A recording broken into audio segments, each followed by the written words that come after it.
Erland, I made a mistake. I made a What happened?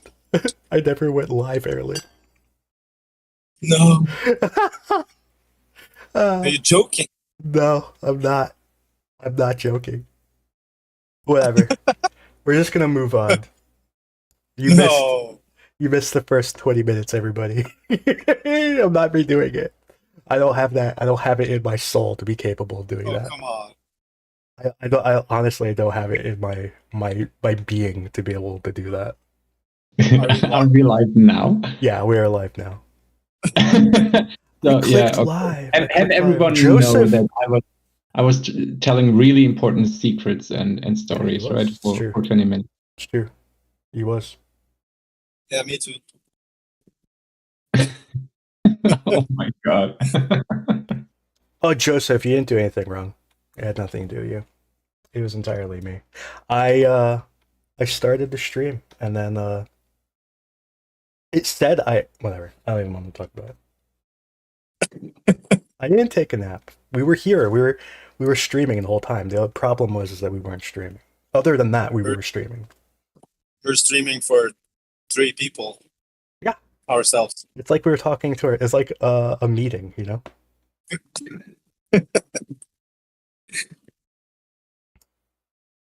Best 20 minutes of Andrew Perpetua stream ever. Yeah. Yeah, I'm done. I'm not. I talked about motorcycles for 20 minutes, and then it turns out that I didn't at all do that apparently. And now we're gonna move on. I hope you guys like my thumbnail. The thumbnail is a crazy-eyed drone, sentient, obviously, and a tank that is its father is a Leopard 2 A4 specifically. His father's a Leopard 2 A4, and the tank's mother is an Abrams. Okay, so it has some of the features of both.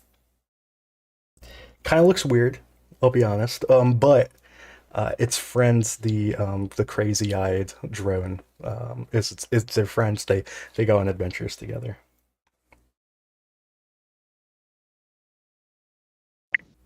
Andrew, don't you want to summarize the 20 minutes in I don't. two You can. sentences? You can. I honestly don't. I honestly Uh, don't want to. Okay, you know what? I will summarize some of the key, Okay.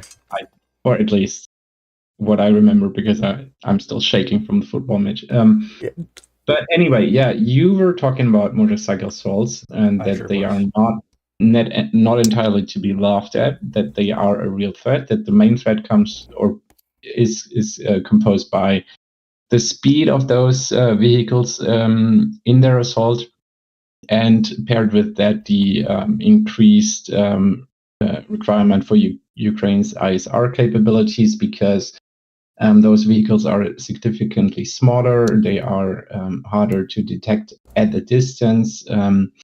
You also talked about the main purpose of using those vehicles, not for the assault itself, but instead to get close to a position where you will assault from. So basically, you disembark your motorcycle or your golf cart, something like, I don't know, a few hundred meters from the tree line or whatever you're going to assault, and then basically walk the rest and have an infantry grouping assaulting there.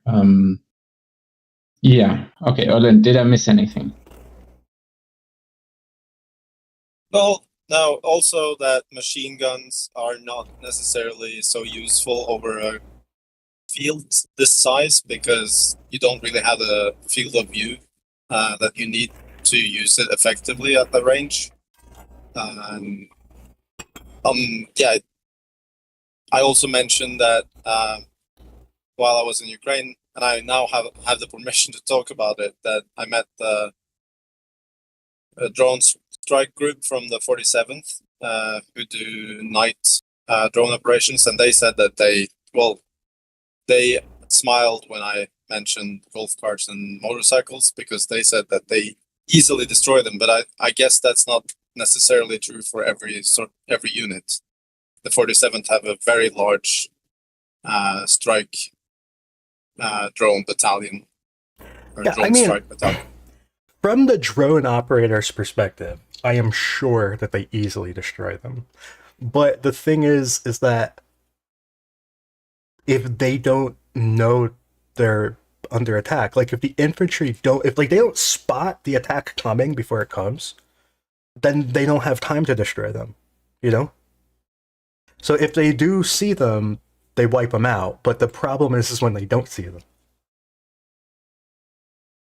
Yeah, and I guess in an area which you not necessarily have the ISR capability to always surveil the entire front line, then you're going to strain your ISR capabilities because you know that you could be assaulted by these surprise attacks, and you're going to basically run out of ISR capabilities because the surveillance drones, they get lost as well. And if you use more of them at the same time, you're going to lose more of them more quickly. Yeah. So anyways, that's that topic. I kind of want to move on now. Anyways, so Gick, there was a big attack yesterday. Would you like to talk about the attack, or do you want to save it for another time? The one north of Kharkiv. Yes. So yeah, I think what we saw yesterday was one of the first, more or less, really major mechanized attacks here in this area. So far, we have mostly seen infantry. Russia did lose quite some vehicles, but typically you would see them lose, a vehicle here and there. And this attack, however, was definitely coordinated. It was something like 4. It's claimed that it was actually a total of 5, but I think we only saw visual evidence so far of 4 vehicles. We see 4 of them destroyed and pretty much 2 kilometers out from the front. So they were destroyed before reaching anything of what we consider the current front line. So that is definitely good. We know that 92nd was involved in defending that area. I'm still hoping that Konstantin has or receives some unique footage from there because it's actually promising. And Andrew, we ordered an image there, but I think it's not there yet, right? Yeah, it has not. Well, I'll check right now. I'll check. Maybe it came in the past 3 hours. Because that'd be fun. Yeah. Because yesterday we only got really, really bad videos. Like the resolution, you could see that. Particularly the life of Predova, I think it's live at the front, translated or something like that. Like that video is clearly, recorded with the phone from the screen and probably in the control room or something. And it's heavily edited in a way to reduce information as much as possible.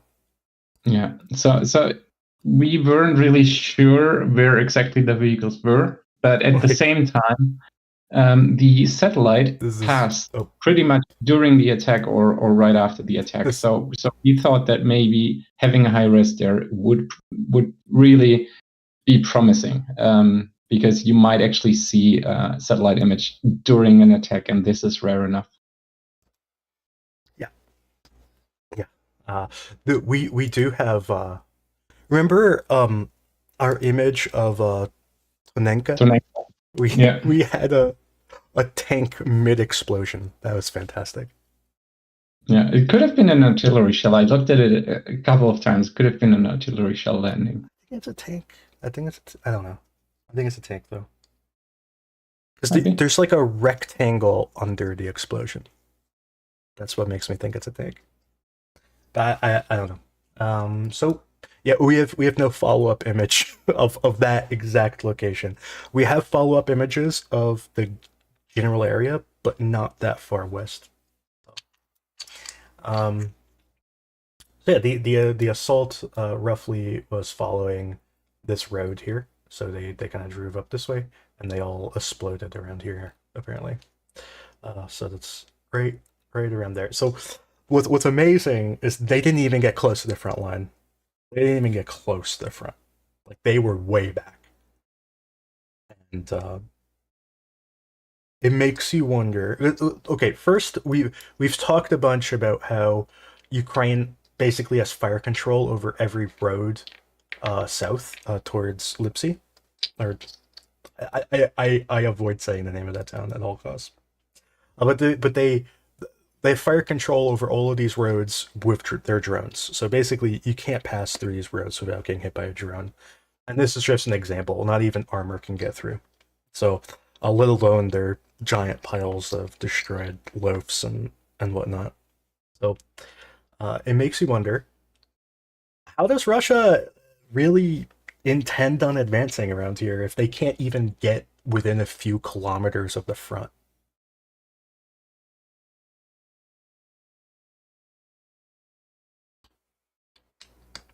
I kind of hope they keep sending more vehicles, though. Yeah, me too. Also because that terrain is very unforgiving. You're like on a plate on it. Yeah, because the easier to defend areas where were they? I don't care. Yeah, it was like up here. Up here is like the easier places. So like this is kind of a local maxima, and then like this is another maxima, and everywhere in between it's just like flat. So and then like these forests are on the lowland. So uh, so you can kind of imagine it like folding up a piece of paper, where these forests are the folds in the paper, and these flat faces are the faces of, anyway, whatever. It's origami. I've changed my mapping of Volchansk, like so. It just seems that Ukraine pretty firmly controls this eastern part of the city, so I decided to just kind of make it not a gray area anymore. Um, this kind of middle of the city is interesting because we constantly see um, like these alternating drone attacks, and sometimes alternating like I guess this shelling isn't that often, but there's kind of this alternating shelling, and occasionally videos of infantry assaults kind of alternating.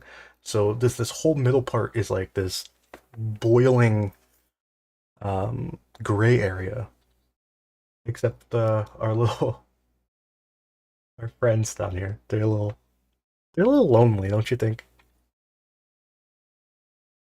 Yeah, if they're still there, and I assume they are, then they are very lonely.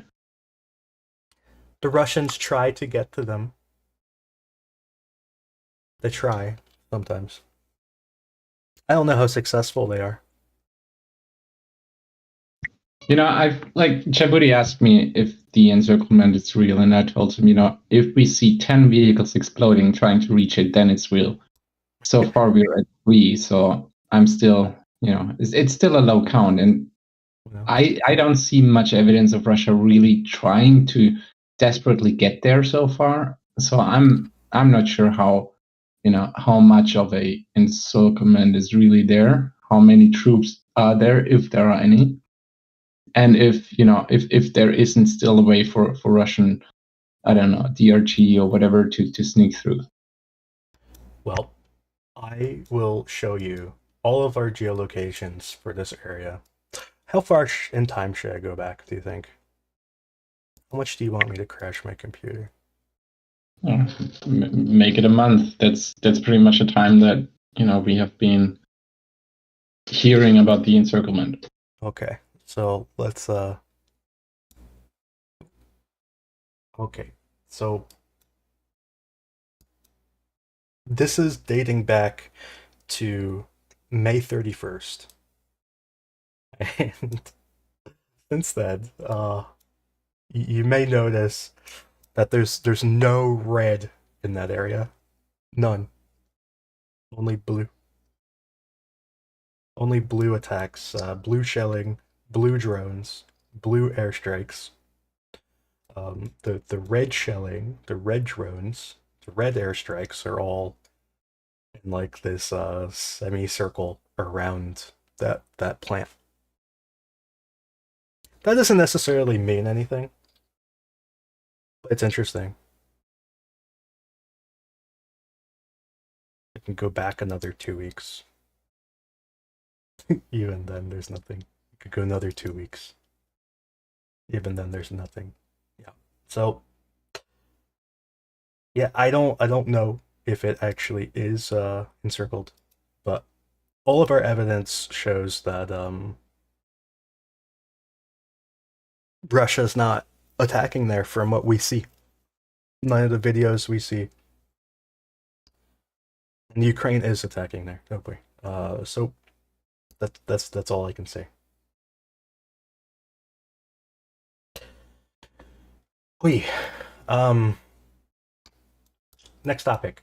I don't know. What do you want the next topics to be? I mean, if we go clockwise, and I guess we reach northern Kharkiv, there I think we could mention that actually quite surprisingly to me, to some extent at least, the front line is holding quite well. We have seen major Russian assaults in the Novosibirsk area, which so far, haven't really reached that much or haven't really gained that much ground. We have seen them reach Berestove, but it pretty much seems contained right now. So I think 77th is there, and it looks like they're doing a pretty decent job to, stopping whatever Russia was planning here. They have gotten into Stelnihivka. We have video of them deploying infantry roughly here. Driving vehicles up, deploying infantry, and driving away. So they've gotten to Stelnihivka. They may have reached Stelnihivka from this southern path as well. So yeah, we know that they're in Stelnihivka. We don't know how much of the town they control. We know that they moved up this this forest here, and the reason we know this is our friend Sersky. Sersky keeps posting the videos, doesn't he? If there's one person in this world who loves posting Russian advances, it's Sersky. He also likes to post burning martyrs and Bradleys. I'm honestly losing it with Sersky and his channels, like Gortitsky included. I'm losing it. I'm shortly before, just unfollowing them and just waiting for the unit videos to come out, because those are typically clear. They are in high resolution. They are not sped up to, show 20 events in 2 seconds. We will have later information then, but how often have we been confused because Sersky posts a Russian explosion somewhere and it makes it seem like it's a Ukrainian explosion, and the difference is either the Russians have gained, 1 or 2 kilometers of ground or not. It's like it happens so many times now that this information or whatever Sersky or his channels post right here. This is another Sersky video. Yeah. Was it a Ukrainian airstrike or was it a Russian airstrike? None of us agree. None of us agree. I think it's a Ukrainian airstrike. And I think it's a Russian airstrike. And Deep State also says they clarified it's a Russian airstrike. But it's not clear. And we try to figure out where, does the shell, if it's even an airstrike. In my opinion, it could just be artillery shelling. I don't think it's shelling. Where does it come from? And we have two different opinions on that as well. And this is a major deal here, because either the Russians are more or less in control of a major residential area with high buildings, or they aren't. And that difference, has a lot of implication for all of the surrounding areas. And it's crap. You can't do this, and you shouldn't do this if you're, commander in chief. You should have clear information. It shouldn't be for you to post those videos. Those units, they post those videos also because they raise funds. And then you have one person who doesn't do it, to raise money for the guys fighting, who just posts it because he wants to to be first, and it appears to me sometimes, and let's say I've heard people talk about this. It appears to me that sometimes videos are basically stolen from the units to some extent. Basically forced to hand over content such that one guy can post it first, and this behavior it's just bullshit. I'm sorry. And they have people recording the drones basically behind the backs of the units.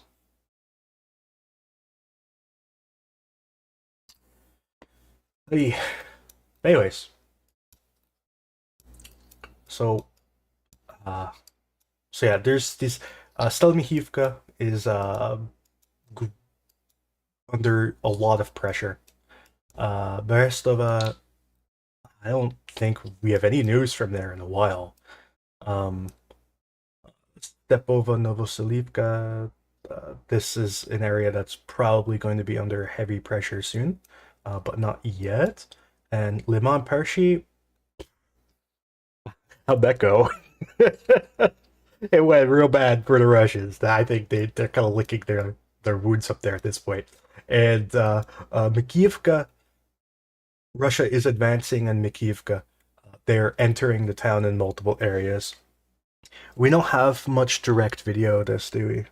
Most of what we have is from reports of units just talking about it. I'm just saying how bad the situation is in Mykiivka. I think what happened is they yanked a lot of their forces who were near Terny and just rotated them up to Mykiivka, and now they're trying to push here instead. They're trying to get to the Zherebets River. The Zherebets River goes through Mykiivka. See, this right here is Zherebets River. Except this part of Zherebets is not super important necessarily. Like down here, it's a lot more important because it's a lot wider. It has all these ponds and stuff.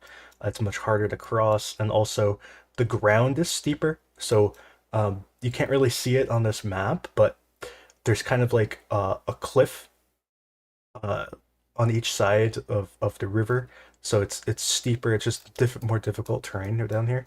So, but up here it's a little bit flatter, a little bit more wide open. So it's just the whole ground is more like a shallow cup rather than that kind of like cliffy type shape. So that's kind of what they're dealing with, and also importantly is this high ground here. You can see all these hills that are just above Mykiivka and Novelska.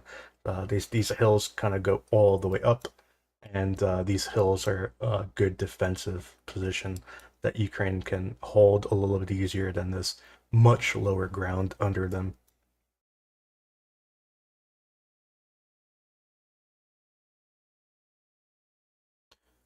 So yeah, that's kind of what's going on up here. I don't personally find this Kupiansk area super interesting. I think we've just seen everything play out over and over again for the past year. I don't really see anything changing. We know in Chasiv Yar, Russia captured Kanal. They're trying to push through Kalinivka, but they have been unable to. They've been trying to push into Novia, but they have not been able to do that either. Although I think this southern part is doing worse than this northern part. But at the moment, there are conflicting reports, though. There are very conflicting reports. Some are saying that Ukraine is relatively stable on the flanks, on these two flanks, and others are saying the two flanks are like on the verge of collapse. I'm not sure who to believe. I kind of feel like I get the impression that this northern flank is constantly on the verge of a collapse, but they just keep not collapsing.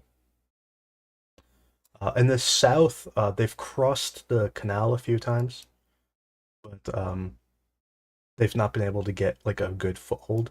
They really want to get into the town or the district of Novia, but they can't. They try, but they can't. Russia is preparing a very large assault near Vyimka, but that assault hasn't started yet. But it's going to soon. It's going to be a very big assault, I imagine. Maybe not a big assault. Maybe it's just a long assault. They have a lot of resources. I don't know if they're going to do it all at once and try to push through like a breakthrough, or if they're just going to dribble it out over a long period of time like they usually do. But that's the thing that's going to be coming. This is probably going to be like a summer offensive for them. I guess it is a summer, maybe a late summer. So yeah, the Klashivka, there isn't much change. Okay.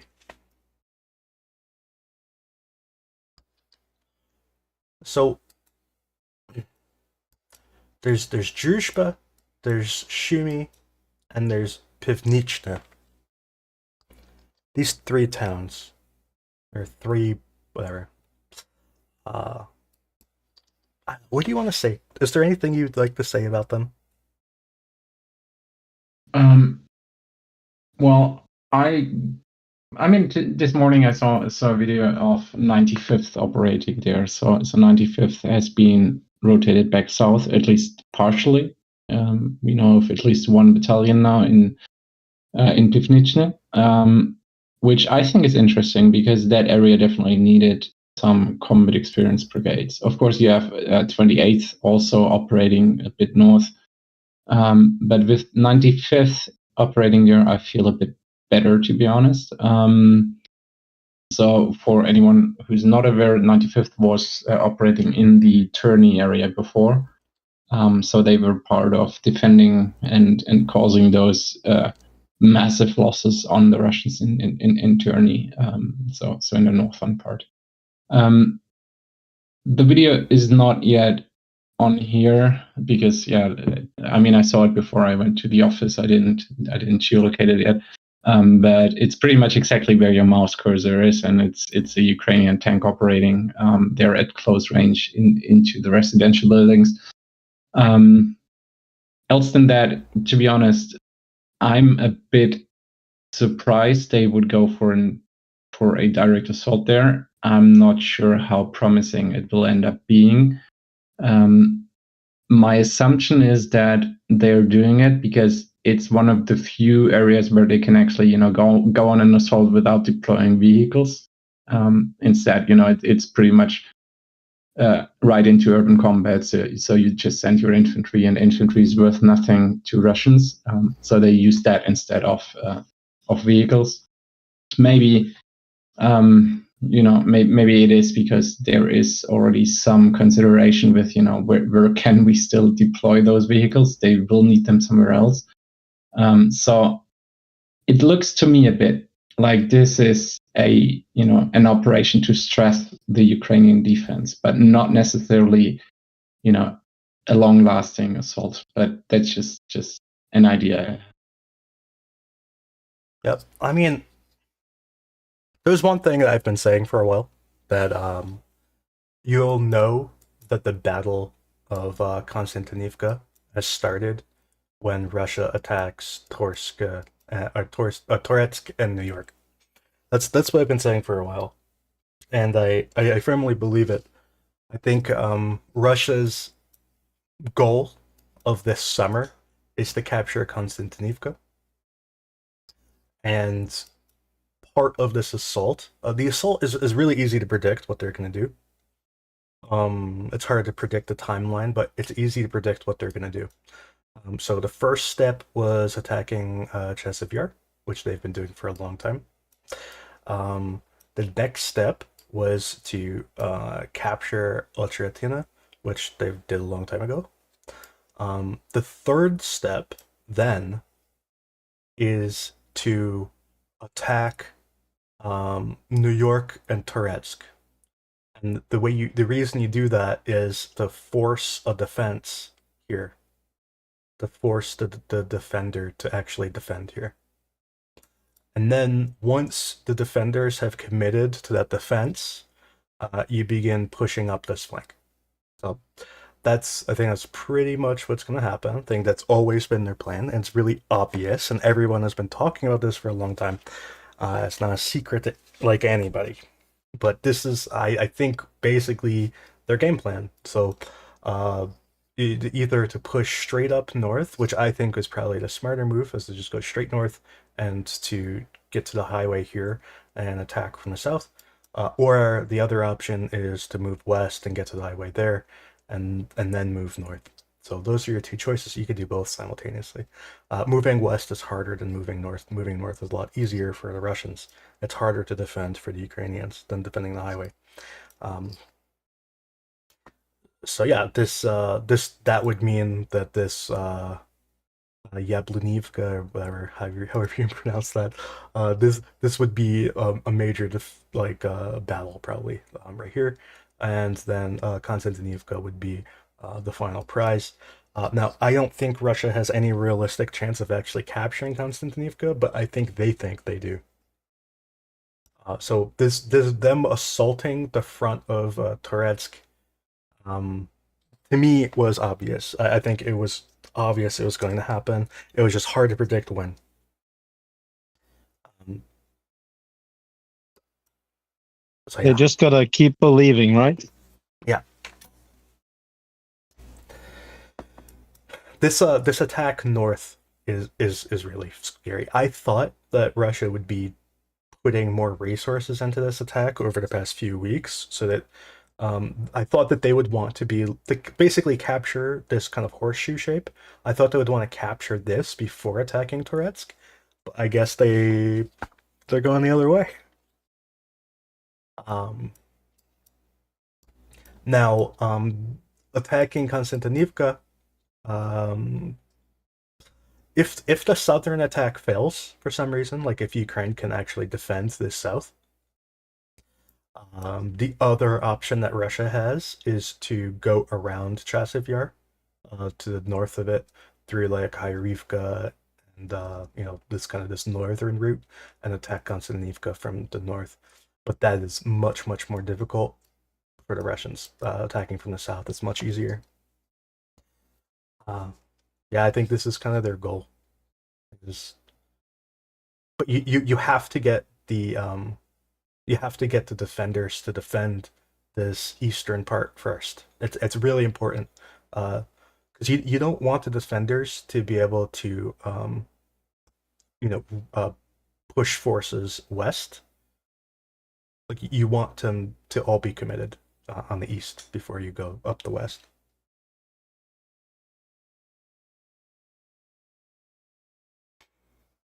Thank you, Nancy.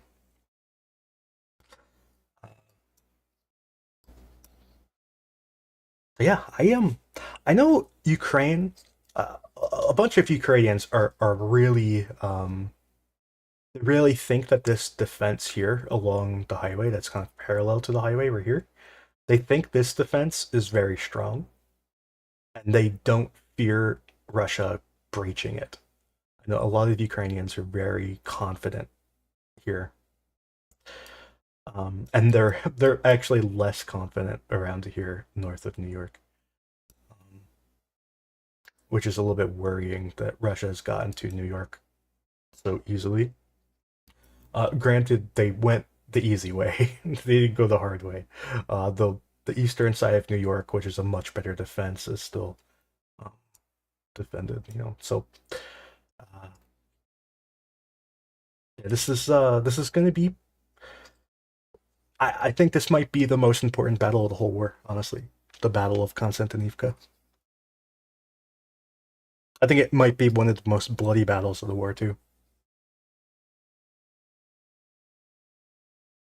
It could determine everything, honestly.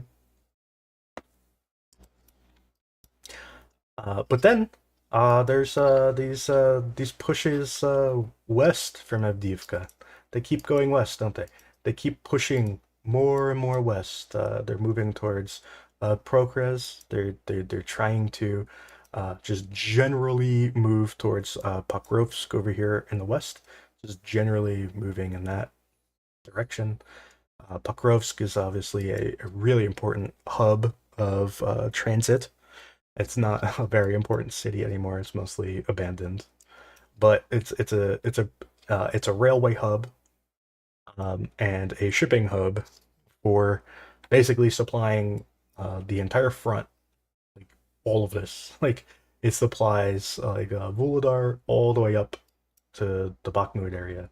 All comes through Pokrovsk. So uh, the Russians would love to take this highway to cut off the supplies to the Bakhmut area.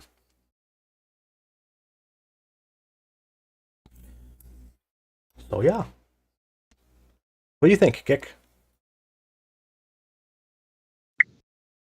Well, I'm not looking forward to it, to be honest. Yeah, I know mean- you're upset about having to learn the streets of Toretsk. Yeah, I mean, geolocation wise, also because the satellite image, max are even in that area, is it's dated and it's not that good quality, so pain in the ass, to be honest. Everything looks the same, I swear to God. When I try to find like one specific house, like every house is the same. Yeah, that too. Yeah. So yeah, I'm not looking forward to it. I guess I kind of am looking forward to seeing a lot of Russian equipment burning again, which we will see later once they start pushing out of Ocheretine. But yeah, I mean, I wish that we could just, finally commit to stopping this shit. Yeah. Does NATO have any thermobaric bombs to give? I'm asking for a friend.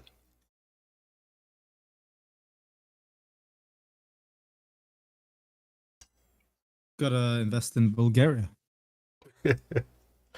Because Make some. I think drowning the Russian infantry and thermobaric bombs in while they try to move through these urban areas would be interesting. What would you shoot the thermobaric bombs out of? Airplanes. Balloons. I thought. Why didn't you say drones? Because thermobaric bombs are really heavy. So I'll tell you what one of the 47 drone guys said when he showed me some pictures of the drones they're using. They're using vampire drones and similar drones, and so when one of us asked, "Is that Baba Yaga?" they were just laughing and said, "There's no Baba Yaga." But he showed us like, yeah, we have big bomb.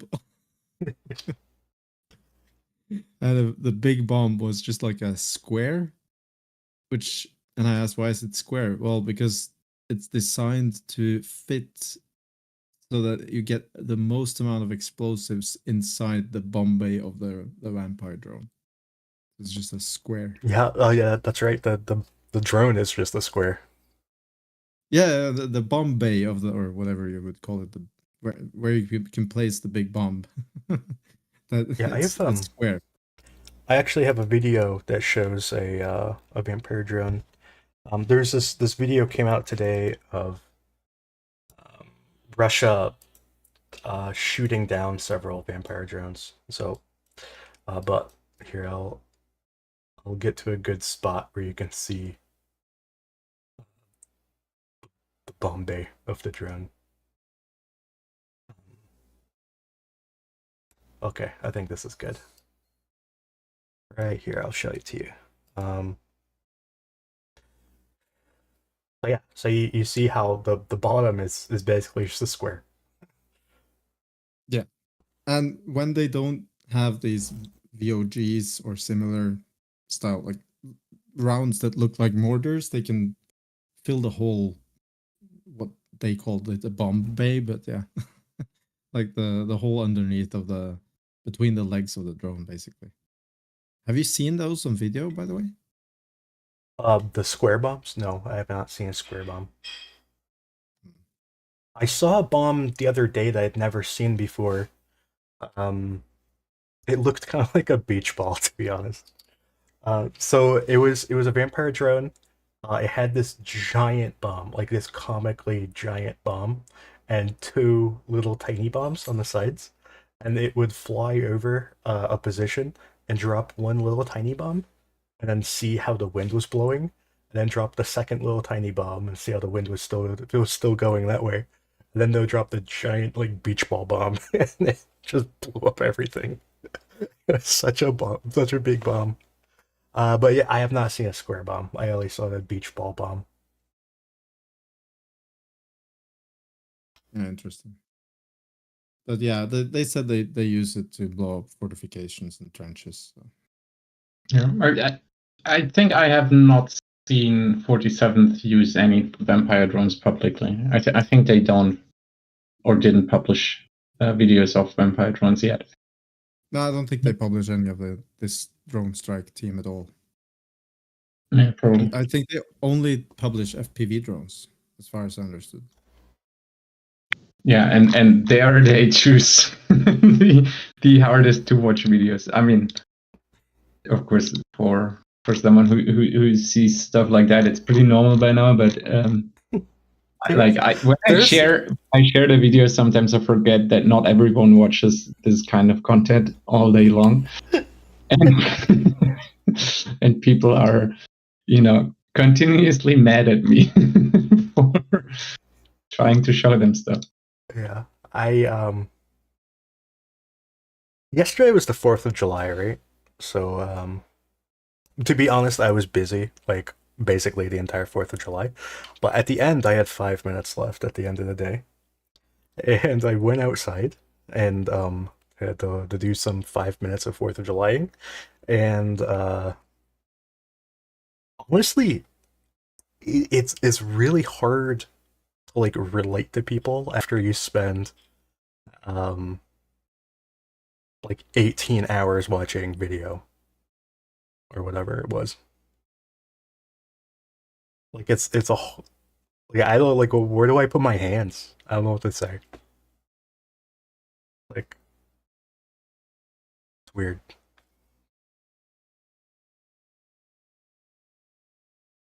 That's my problem. Did you have big bomb on 4th of July in your neighborhood?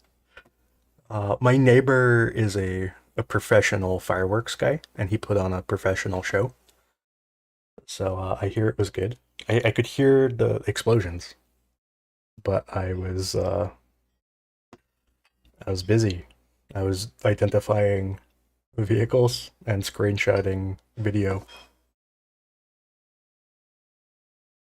When I went outside, though, like the air is so thick with smoke. And there were like fire trucks going in all sorts of directions. And I was like, yes, this is the 4th of July. The air full of sulfur and fire trucks everywhere.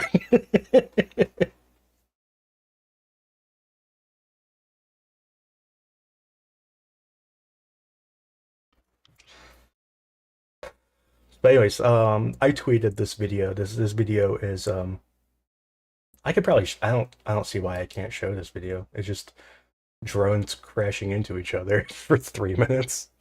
But yeah, this is I don't think YouTube has an anti-drones crashing into each other policy. So this is what some air-to-air combat looks like amongst drones. The vampire drones are relatively helpless to attack, to be honest. But on the flip side, Ukraine can manufacture a lot of vampire drones, and they're not very expensive. And the vampire drones do occasionally win the battle by accident. Sometimes the drone crashes into a vampire and the attacking drone wipes itself out. It happens more than you think. So that's that combat. You can watch the rest. I tweeted it. You know what I always find surprising and interesting and amusing to some extent? Most of the times I see a Russian drone getting ready to attack a vampire drone. That Russian drone waits for the vampire drone to drop its load. So basically, they're waiting for the vampire drone to potentially kill their or unalive their allied forces before they take the fight. And I always wonder why that is the case. I don't know. I do think it's funny when they drop bombs on the vampire drone that's dropping bombs on their friends.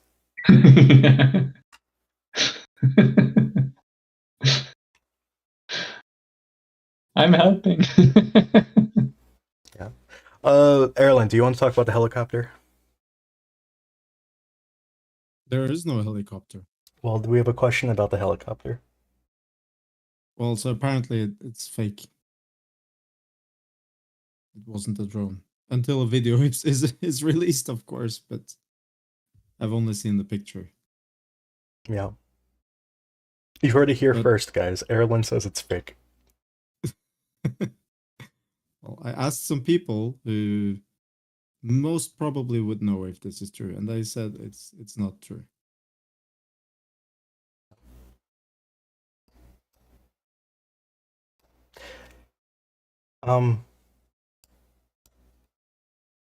Gik, is there anything else you'd like to say about the Avdiivka area? There's something I'm forgetting. One thing to keep in mind is that they are shooting a lot of weapons into the larger towns to the west of Avdiivka. Ukrainsk had a terrible video come out the other day where Russia fired Uragan cluster munitions into the town. It's just like a random tiny town. That's like, and it wounded a whole bunch of like old ladies who are just like sitting at a park bench together, being old. You know, they're just old ladies. It's like gossiping or doing, old lady things. And they shot them with like a cluster munition. And I don't actually know, but I think one of the old ladies broke her hip. From the way she was acting, it looked like she had a broken hip. Maybe not. I don't really know, but she was like screaming uncontrollably in pain. And another of the old ladies had really severe like leg and arm injuries, and a few others had less severe injuries, and I think 2 or 3 of them died. So yeah, they're just like shelling these just random towns with all sorts of airstrikes with drone attacks, which I think are Shaheds, but I'm not sure. Yeah, so they're just trying to level these towns basically. Why wait to get into combat when you can level them from a distance? It's more efficient that way, I guess. So that's kind of their strategy now. It's kind of getting to the point where Ukraine they set up evacuations within like 10 kilometers of the front, and then they have to push it back to like 70, which would be absolutely devastating to the economy, by the way, and devastating to the soldiers, because the soldiers rely on civilians in a lot of ways. They rely on civilians.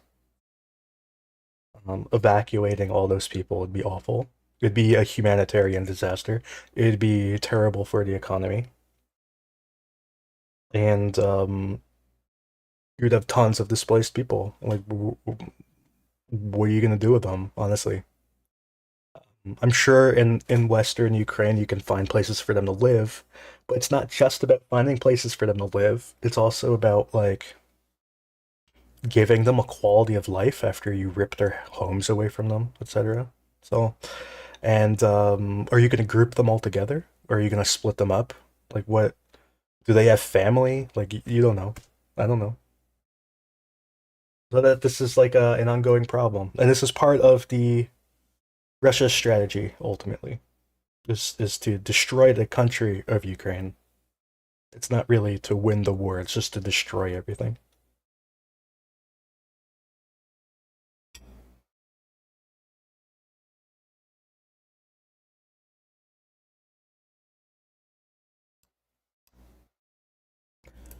But anyways, do you have anything else to say, Gick?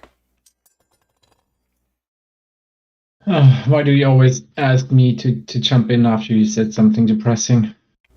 I'm too German for that. I can't cheer up people. Okay, so we kind of talked about this before. Russia is advancing in the general direction of Vodiana. They are moving from the general direction of Vladimirivka and Solotka. They're just kind of moving generally west, and this is how far they've moved so far. I don't really know what else to say. I'm not sure where Ukraine is going to be able to stop them. Ukraine has to be able to defend this highway. It's one of their critical supply lines.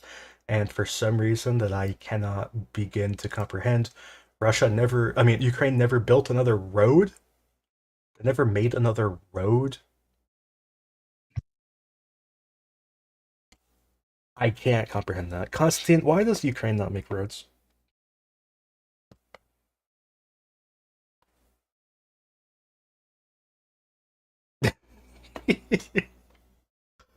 Yeah, I didn't. This is my mobile version. I'm using a phone, so I couldn't find the unmute button here.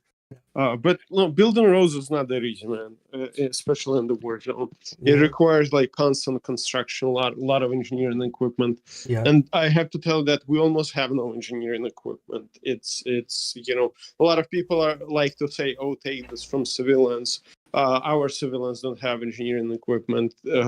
Ukraine has the oldest engineering equipment park in Europe, and it's really old, bad, and building there. It's not this straightforward. I mean, obviously it can be done, but it's not like, oh, let's build the road and the next day you have people working on it. It's much more complicated. But yeah, it's not enough reason for not to do it. Yeah. Yeah. I mean, Constantine, how did your fundraiser go? You had a Give me, fundraiser. Andrew, give me 1 second. I'll rejoin from the computer. Okay, give me Okay. 1 moment. Okay. Yeah. Hey, can you hear me well now? Yeah. It was better on the phone. Yeah, it was, but whatever. Give me 1 moment. I'll check the settings. Maybe I'm using actual one microphone because it happened many times. No, this is it bad? Is it bad or is it all right? It's fine. It's fine. Because Okay. your fundraiser was a success. That's what I was going for. You raised more than you wanted to, or more than your goal, which is always nice. Yeah, we raised our goal. It was a small goal. It was $12,000 goal because we just wanted to help our workshop. The workshop did not have had a leaking roof, and it has really bad floor where people trip and fall because it's really old. It's maybe 45 years old. And because they're working in quite harsh conditions. And after our welder Tolik cut his arm with an angle grinder, I just said, and I cannot look at you guys working like this. I don't want you to kill yourselves, and let's do something to make things better. So I've started a fundraiser to fix their workshop where they fix excavators. They manufacture parts for a different equipment.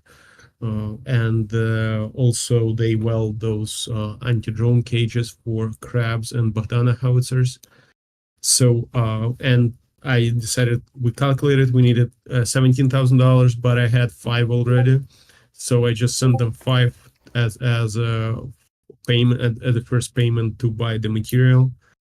And so they bought the materials, and 5,000 was for the contractors, another 5,000 And now when we collected, we already sent that, and we already started doing the roof. So it's already in progress. I think we're gonna be done by next Wednesday, and then we'll do the concrete floors.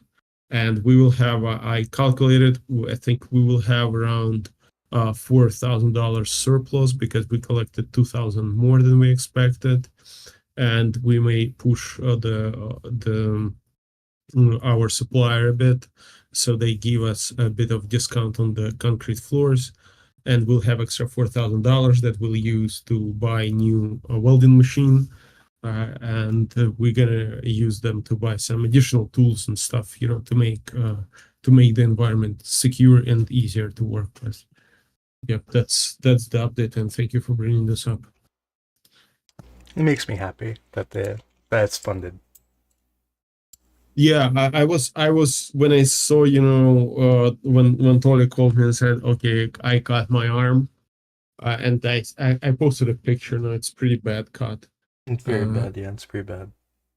Yeah, I was like, no, we have to do something about it. And he was working like 12 hours a day, like literally just killing himself. And he is always like this, he has this fire in him. When he sees the goal, he just works nonstop. And it can bring injuries when you are tired and you have the deadlines you have, and they do work all during the air raid alerts all the time. They have explosions all the time because they're in the industrial area. Russia bombards it, and he lives near Hetazev factory. Maybe you heard about it. This is a Kharkiv tractor manufacturing plant. It's one of the biggest Kharkiv manufacturing plants in entire Kharkiv, and they continuously bombard him. So bombarded. So it's like he's working at one place that's being bombarded, and he's going to another place that's being bombarded endlessly as well to live there. So yeah, I was super happy that we fundraised and be able to get this, to have a more secure environment. And my main goal was also to prepare them for the winter, because it's gonna be an insulated roof, and it's gonna be much warmer, much easier to keep them warm. Yeah, and I'll also spend extra couple of probably we'll spend $1,500 that we have left over for the heating system, to update the heating system. That's good. You said that one of the walls had to be repaired. Is that getting repaired too? Walls? Yeah. No, I think we're just gonna. I don't think we're gonna do it. It's gonna be fine. Okay. We will not do the wall. Like, there are a lot of things that we have to do there, but I'm not gonna fundraise. We need extra $20,000 Okay. to make what it should be. But I don't think we can afford it. I don't think it's, maybe next month I'll fundraise extra $5,000, and step by step we will fix, make things better there. But we'll do it step by step. I think it's more important, for example, what I want to get them is a forklift also, because they have crane, and when they have metal deliveries, they have the car with the truck with the metal comes under the screen. They pick up the metal, then the truck leaves. It works for now, but when you have an excavator's inside that box, inside the shop, they stay under the crane as well. So we need to, and they need to move a lot, that metal back and forth there. So I was thinking of getting them a used forklift. That's gonna cost maybe $4,000 or $5,000. Maybe that's gonna be our next step there.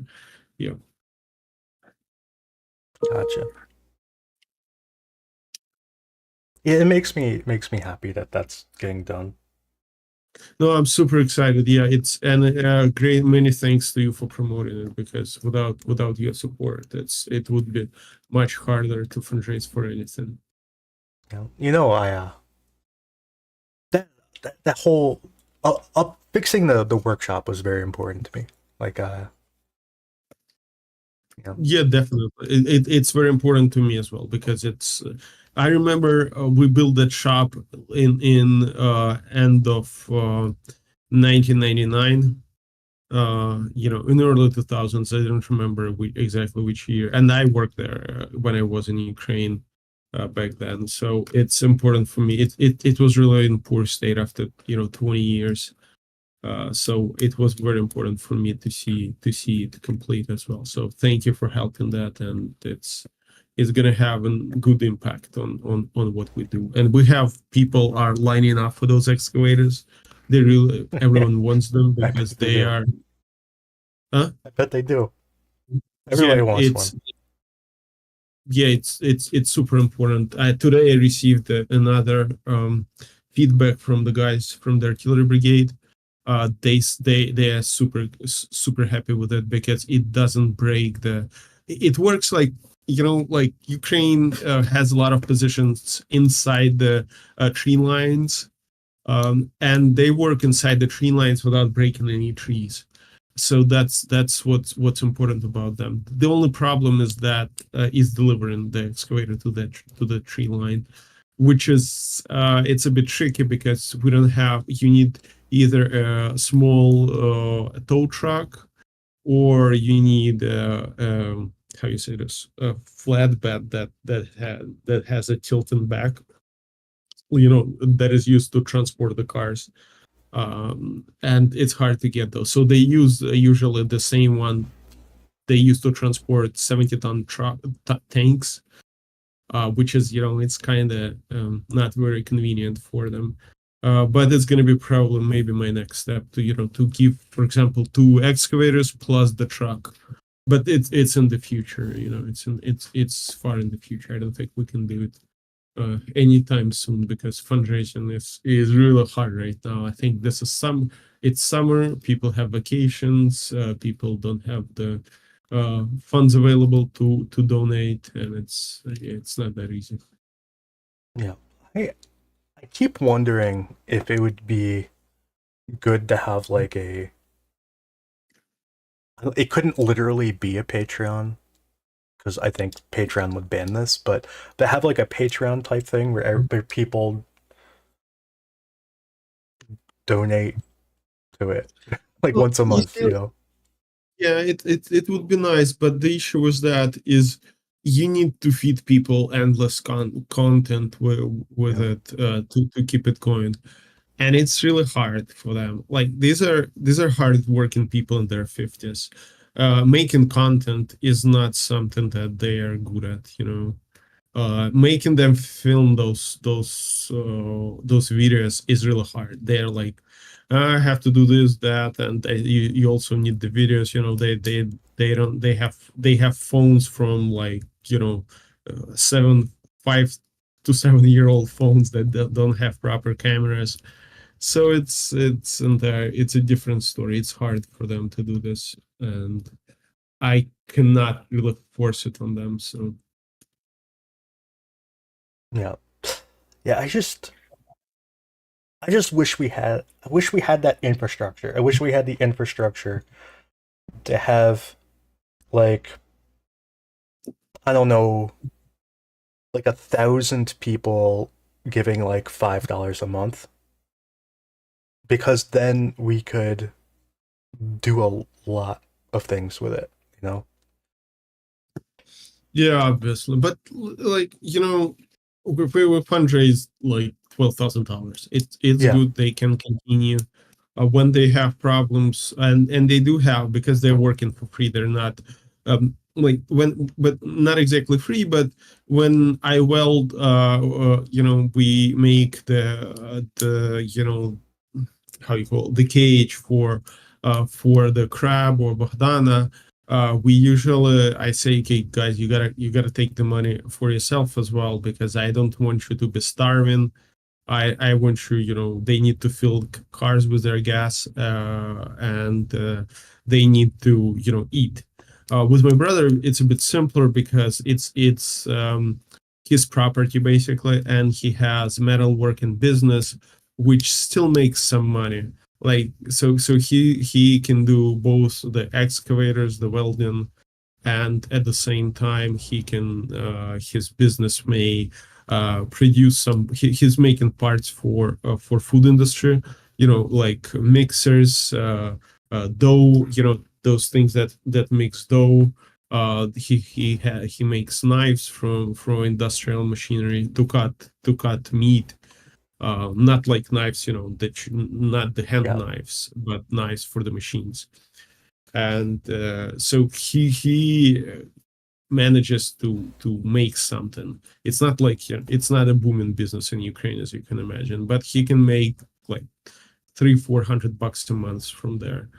But for others, when I and he's my brother, so he's but for others it's much harder because they have to drop their jobs, they have to come there and they have to do the work.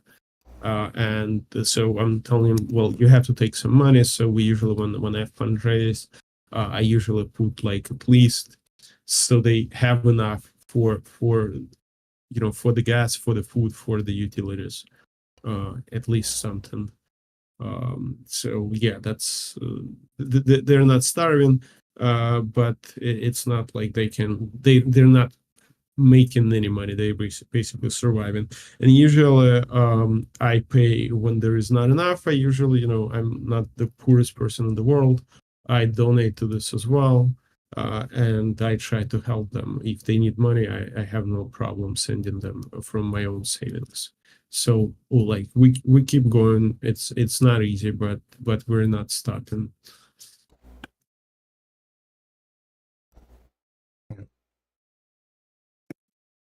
How's your friend healing? Well, he's all right. He's getting better. He's saying like, "Oh, I'm gonna come back welding tomorrow." I'm like, "Dude, it's gonna be even worse. It has to heal properly." And but he's already there. He's already there working around. What's good is that it was his left arm, and he's a right-handed guy, so it's not absolutely terrible for him. But I'm telling him, no, you just wait at least 2 more weeks before you start putting any load into that hand. So we're trying to find my mom. My mom is working there as well. It's gonna take She's longer than trying 2 weeks. Oh man. Yes, so she's trying to find another welder, like actually a couple of welders, so they could work. And instead, Toля would tell tell them what to do and like try to manage them instead of being the only person who does this. So we're in the process of doing that, but it requires like money, it requires time, and finding people in Kharkiv is pretty hard right now. A lot of people left. A lot of people mobilized. Some people are afraid going outside. I will not lie to you. People are afraid to be mobilized. If for some reason, I see many anti-Ukrainian people, saying, "Oh, this is look, Ukrainians are afraid being mobilized." Yeah, hell yeah. Going to war is scary, man. No matter if it's right or wrong and what you feel about it, it is scary. And if people think that they will go to any war, without any fear, that's simply not true. I was mobilized, it was a scary experience, one of the scariest experiences in my life. I would imagine that other people feel the same, especially when you are, when you're 45, you have 2 kids. It's pretty hard, and Ukraine does not have a very healthy population of younger generation because we had a demographic crisis in the end of 90s and beginning of 2000s. Right now, the demographic group of 25-year-old people is really thin, and I have friends who are 24, who are 25 right now, 25, 27, and when they were growing up, I remember that their classes, like school classes, were half empty. Their the colleges were half empty, and it was quite challenging times. So it's a problem for us.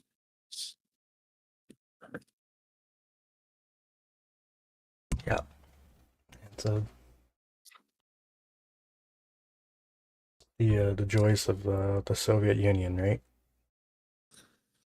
Yeah, well, after this, like we had after Soviet Union collapsed, we had obviously, a lot of problems because like industry in Soviet Union, it was all designed. Russia had problems. They defaulted on their payments, for example. We didn't.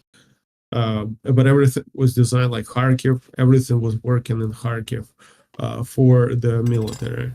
And when the military, Soviet Union collapsed together with its military, obviously everyone had problems.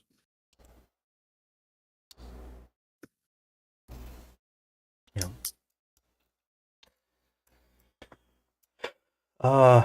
Gick, is there any other news you'd like to talk about that I skipped? So, no, I just joined. I have not heard you talk about anything, so I Okay. don't really know which news. Well, do you have any news you'd like to talk about other than your fundraiser? No, I don't have much actually. Joined to listen to. Yeah. to Because we've done Kharkiv, we've done the Kupiansk area, we did Avdiivka and Chasiv Yar, and we did yeah. So I think we're done. I don't know. Gick, did I miss anything? Well, we did have some drone strikes in inside Russia and Rostov region and in was it Taganrog? I think so. We did have more successful strikes also in Crimea, and it's become more or less of a kind of daily occurrence now that Crimea warns of missile danger. Some of the strikes in Crimea did have did have some more or less important targets. Basically, one of those warehouses which you just saw was allegedly holding several Shaheds. Also in Rostov, the target most likely was the airfield where Shaheds are launched from. So this is something that is occurring frequently, and we don't always have good footage, but there's basically information about something happening in Crimea almost every day now. So that's interesting.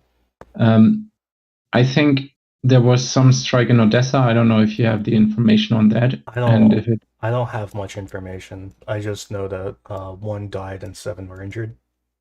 So that's really all I know. Yeah. Oh yeah, the strike on Dnipro, I think 2 days ago, which was really bad with the residential high-rise building which was hit. They 2 days ago they hit near the mall. They hit this the mall area, and it's a debate on what they were actually aiming at. Because there's like a factory there. There's like an abandoned building, and it's all the missiles seem to hit the same area. It's not obvious what they were going for. They said what they were going for. Like the Russians were like, "Look, we destroyed this entire thing that we were aiming at," but then they didn't. I don't think they actually hit the building they said they were hitting. There's also a Shahed strike in Dnipro, I think last night. I think. Yeah. But where was the high-rise building? Was it 3 days ago then? Yeah. It was like 4 days ago. Yeah, they hit I think. Yeah. Or no, longer. It was longer than that. I can't remember what day it was, but it was a while ago. But yeah, they're actually still cleaning out the rebel from there, I think. Yeah. That was the girl crying. That was my last stream. It was a week ago. Because the girl crying was very heartbreaking. Very heartbreaking, that girl. I think she went like viral around the world.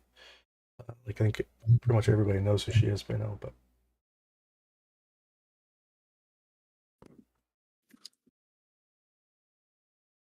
Yeah, I think. Oh, Konstantin, go ahead. Yeah, I just sent you a video. okay. Can you tell me if this video was already published? It's the precision strikes and not very powerful, but I was just wondering if it was ever published before. You can show it here. It's not. There is no violence there, just buildings. I Let's send see. it to you in Telegram. Let's see.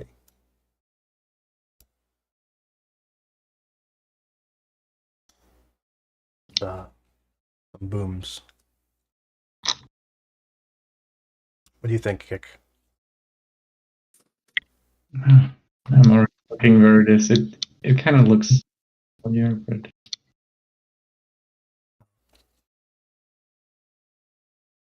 There you go. Good example. Yeah. The there was a video today that really annoyed me. And one of the reasons it really annoys me is how proud the Russians are of this video. They where am I? They attacked a abandoned farmhouse truck. Where was it? Was it here? Let me find this farmhouse truck. And they posted it everywhere. Everywhere. They posted it on their national media. They posted it on where did they posted it on their television. They posted it in their MOD. They've posted this video everywhere. They're so proud of destroying an abandoned truck. Oh yeah, I've seen that one, the white one. Yeah, The it's 18-wheeler. it was it's right here. You can see the truck on the map. This is the truck. This map is not recent. Okay, like this map is probably a year old. The truck is right. It's abandoned. They hit. Why do they take such pride in this?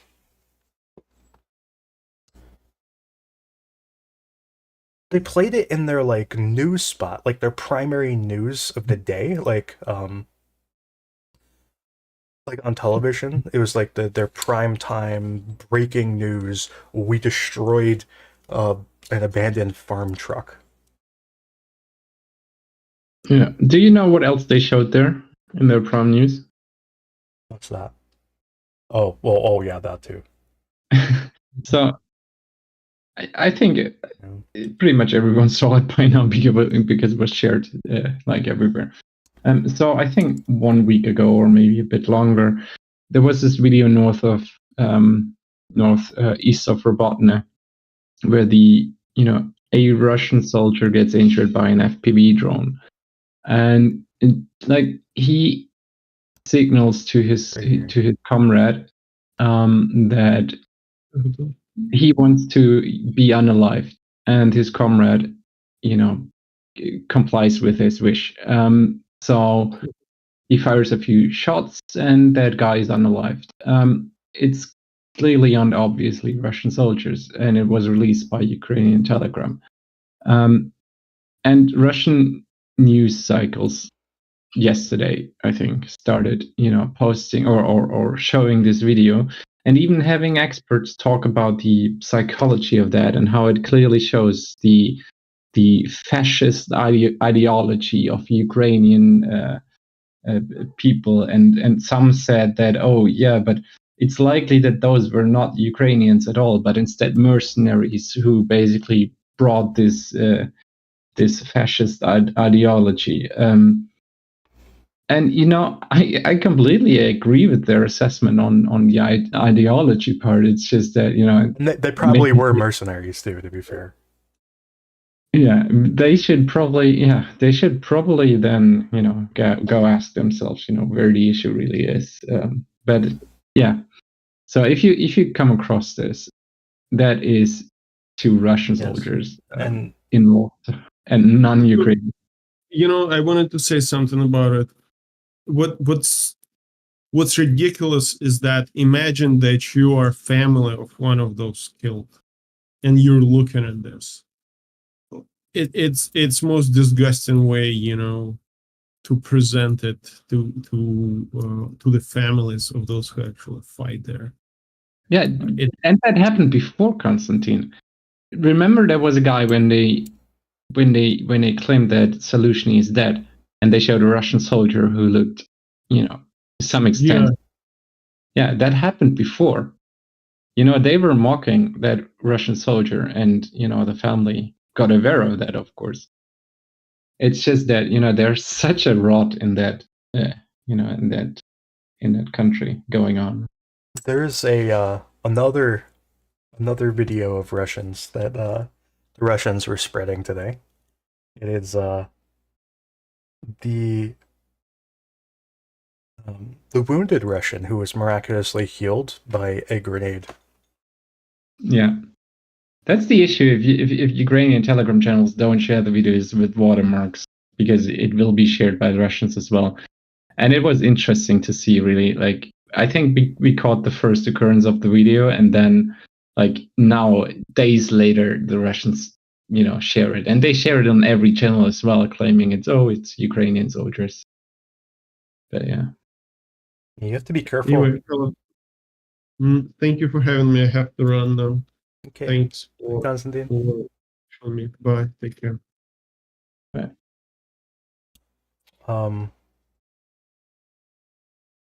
Yeah. Cod knife. It's best if you ask that question directly to Constantine. You can message him on Twitter if you. That'd probably be the best way. Because I can't answer it.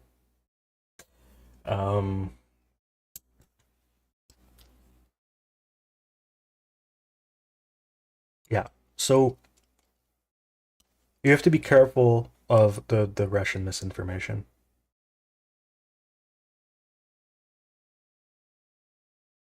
It's constant. It's a never-ending stream.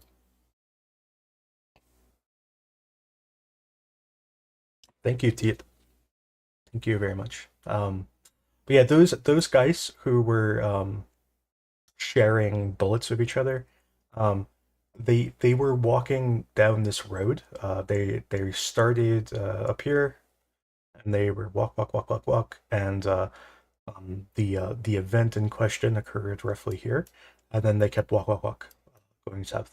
So, people used that video to claim that Russia had captured these positions, which I guess could be possible. The way I interpret it is that they were a recon group that ran up and got into trouble and were retreating, and were being picked off as they were retreating.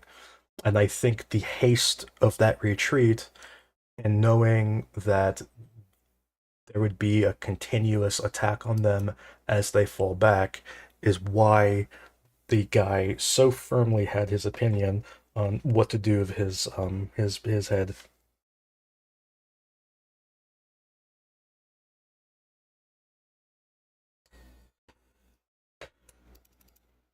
Yeah. I think that's the news. Sorry that we didn't do the first 23 minutes. That was weird. I did start on time. It's just the way the software works, you have to press start twice, and I thought I did. Apparently I only pressed it once. So that's the problem. Anyways, so we'll be back some other time. I think I'll make an independent video about what I was talking about and post that separately. Well, does that mean that you have to play the song twice now? Oh yeah, I never played the intro song, did I? I don't think so. I mean, I have to play the intro song. I even made a Calypso joke at the beginning. Yesterday I realized how weird it is that the song has the word Calypso in it. Jonathan and I were talking about what fraction of people know what Calypso is. Because the song says, like, you have to have Calypso in your soul, right? So not everybody knows what Calypso is, but if you listen to the song and you turn up the volume a little bit, it might just put Calypso in your soul. Okay? And we're going to test it out right now. by me playing the song. So goodbye, everybody. We'll see you next time. Welcome to the perpetual show, where the loaves go, we've got flow. Oh yeah. Driving through the fields of green, oh so bright, with the loaf by your side, everything feels right. Loafing through the fields, feeling so alive. In our boxy Russian van, we're taking our stride. Past the fallen soldiers, a bittersweet sight. But we're cruising on this road tonight. Bouncing to the rhythm, calypso in our soul. The loaf's engine purring as our story unfolds. We're singing and we're dancing, the sun shining above. The loaf takes us places where we find love.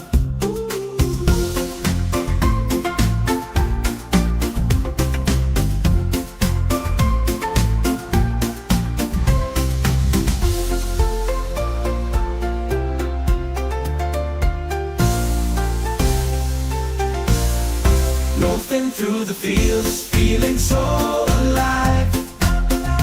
In our boxy Russian van, we're taking our stride.